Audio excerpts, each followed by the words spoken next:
What's going on, fam bams? It's the Real Estate Dad coming back to you again with another video. Today's video should be dropping on Friday, so it should be Friday today. I had to throw on the 12 jersey, so happy Blue Friday all the Hawks fans out there. If you're not a Hawks fan, I hope you don't hate on me too much. But anyways, we'll get into today's video. In our last video, we talked about why talking to a lender is such an important first step in the home buying process. If you didn't watch the video yet, I'll recommend you watching that first. I'll throw a link in the description or throw some cards up here if I get a chance. Alright, so you talk to a lender, you got that approval, you got that magic ticket. Now the fun part, house hunting! Wait, hold on. Pump them brakes, Kimosabi. So before you get too excited, I wanted to talk to you guys about some things that get overlooked in the excitement of finding a new home. In today's video, I wanted to talk to you guys about 5 things that can kill your home loan. So number 1, not curbing or taking on more consumer debt. I get it. You're moving into a new house, so you want to fill that new house with all kinds of new stuff like furniture, a washer, dryer, that new 4K TV you've always wanted, a life-size stormtrooper. Dude, honestly, I don't blame you. Those things are freaking awesome. It may seem obvious, but vehicles, RVs, boats are all on this list of no-nos too. But Craig, what about no payments for a year or 2 years? It's on sale! Don't get me wrong, I love a deal just like the next guy.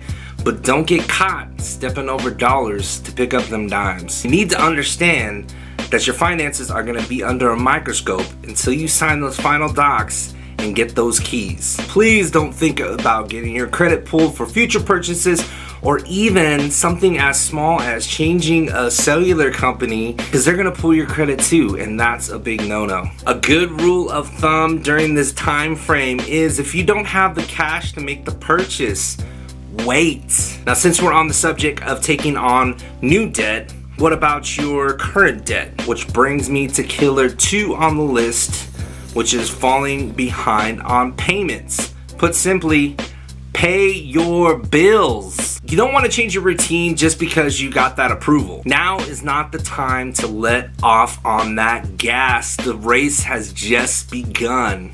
Also, in regards to any consumer lines of credit that you have already, do not, I repeat, do not close these accounts without talking to your lender first. You might think this is the right thing to do, but it can have a massively negative effect on your loan. So when in doubt, make sure you're reaching out to your lender. Which brings us to the number 3 killer, which is quitting or changing your job. Now, this seems a bit obvious, but I bring it up because it happens. Pull an epic Jerry Maguire, burn your bridges, and steal the office goldfish? Yeah, you're probably not gonna get a loan. But Craig, what if I quit for a better paying job? You need to understand that the lender got you that approval based on your current parameters. When you change those parameters, even for the better, the lender needs to reevaluate your situation. And in some cases, it can be like starting over with the approval process. Now, this can obviously cause delays and potentially kill your deal. Before you make any of these career changes, you want to reach out to your lender first to see if they'll have any adverse effect on your loan. That brings us to the number 4 potential loan killer, which is depositing undocumented cash. So what I mean by this is depositing money that you get as a gift,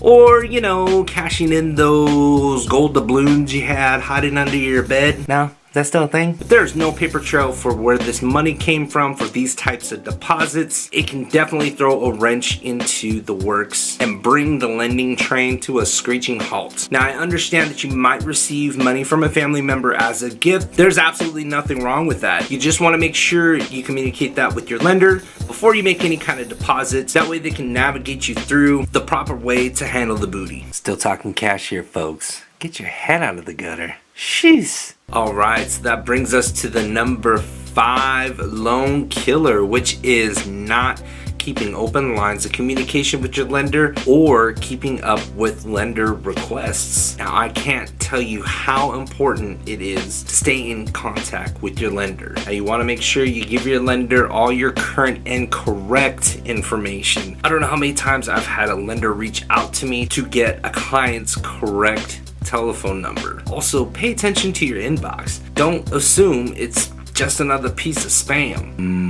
Spam. Not that kind of spam. It could very well be a time-sensitive document that might need your review or signature. Now, speaking of documents, throughout the process, your lender is going to ask you for a ton of documentation. My suggestion for this is to give it to them and give it to them as soon as possible. Now, here's the point where people start asking, why do they need that? My cousin didn't have to give it to them when he got his loan. Remember in my last video when I said the lending process is not cookie cutter?